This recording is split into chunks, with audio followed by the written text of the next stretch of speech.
To order, brethren, to receive the most worshipful, the Grand Master.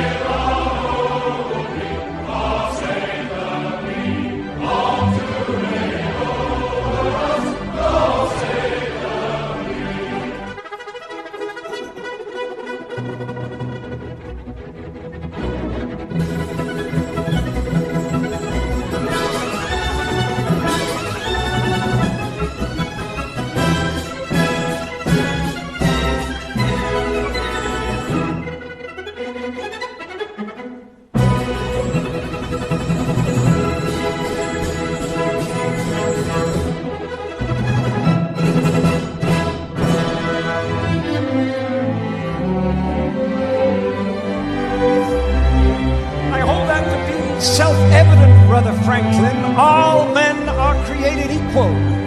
Indeed, Brother Washington. All Freemasons meet as equals, and we have an opportunity to create a nation in the very essence of Masonic morality. It would be wonderfully symbolic, don't you think? You'll be wanting to put the all-seeing eye on our banknotes next. You think I'm taking it a bit far? Please don't ask me questions like that, Brother Franklin. You know I cannot tell a lie. Oh, come on, Brother Washington. Everybody lies occasionally, surely. Especially politicians. Not me. Not even so much as an alternative fact. But we must all be aware of fake news. The people must be free to think what they like as well. We can have no thought police in our new society. The foundation stone of our new nation built on all those principles that we hold dear. The plans for our new capital city already have a very Masonic feel to them, yeah. Candidate for initiation into the order, I'm giving him a little introduction into some of our mysteries. These two gentlemen are founding an entire nation built on our principles. We have great promises for our new nation. You know, I wonder if other presidents after me will also be Freemasons. Many will be.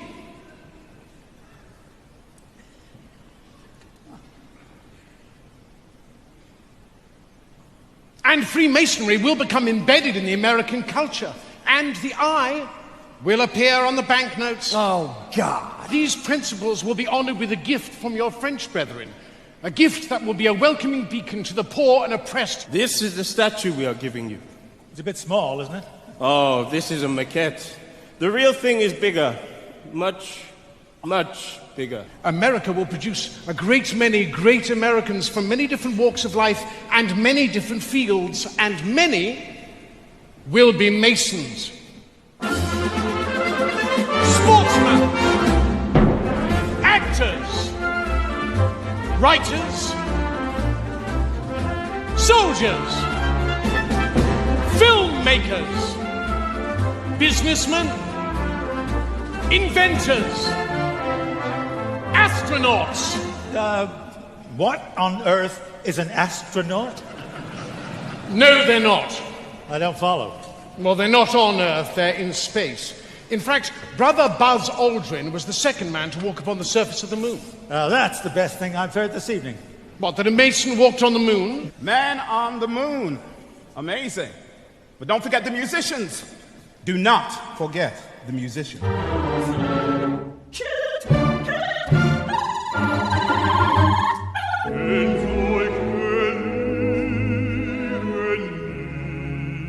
Authoritarian and totalitarian regimes continue to suppress Freemasonry, afraid of its strong heritage of liberty and equality.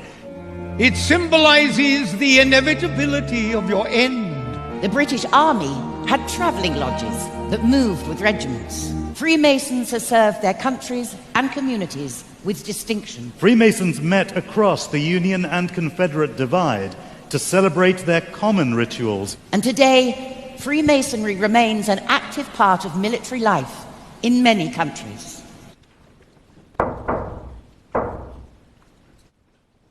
Freemasonry has burned as a blazing fire through the last 3 centuries, the driving force behind the Royal Society, was initiated into Freemasonry. Prince Edward, Duke of Kent, father of Queen Victoria, and Prince Augustus, Duke of Sussex.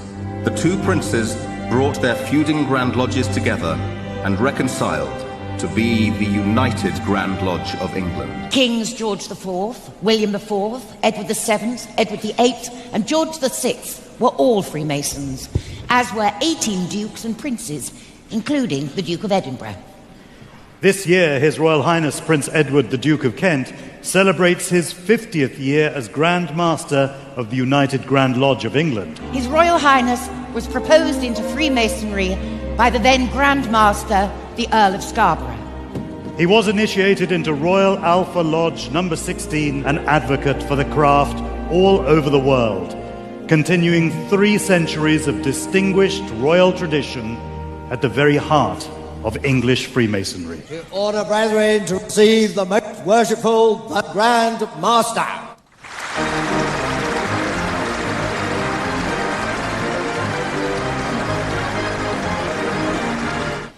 As permanent master of these 3 lodges, I now call on my deputy masters. Most worshipful Grand Master. Most worshipful Grand Master. Most worshipful Grand Master. Most worshipful Grand Master, I humbly ask you to complete the initiation of this worthy candidate for Freemasonry. Adorn our ceremonies and forever remind us of our incomparable heritage, the birth of organized Freemasonry, stressing the deep and sincere loyalty and affection felt by the brethren of the United Grand Lodge of England for their Grand Master.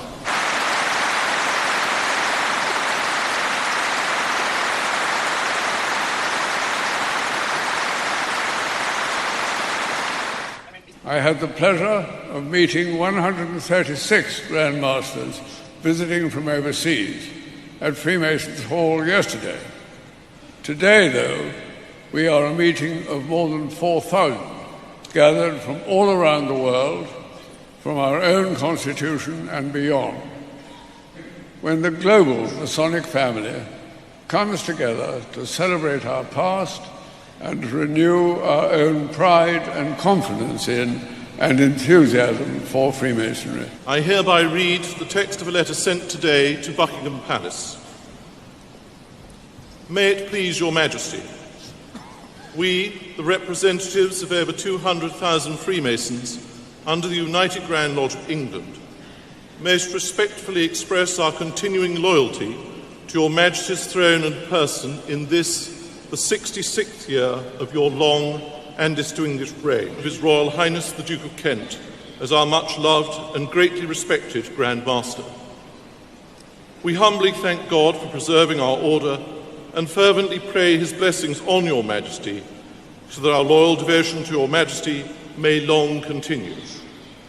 Given at the Royal Albert Hall this 31st day of October, Anno Domini 2017. Her Majesty has been pleased to reply in the following terms. The Queen has asked me to thank you for your kind letter of loyal greetings on behalf of the representatives of the Freemasons under the United Grand Lodge of England, which are being celebrated on the 31st of October at the Royal Albert Hall. Her Majesty appreciated your thoughtfulness in writing as you did. We leave the Royal Albert Hall even more proud of our ancient institution. Worldwide, Freemasonry remains as important and relevant as ever. A global society of perhaps 6 million people. As the globe embraced Freemasonry, enlightenment came. I may not agree with what you say, but I shall defend to the death your right to say it. None is more hopelessly enslaved than those who falsely believe they are free. Coat of arms of Donald Trump. What does it actually represent? Well, this is rather interesting, actually. This is arcane Scottish heraldic law providing evidence of Donald Trump's deep Anglophilia, I would say, and also touches upon the royal prerogative. There we have the double-headed eagle representing his Scottish Germanic heritage.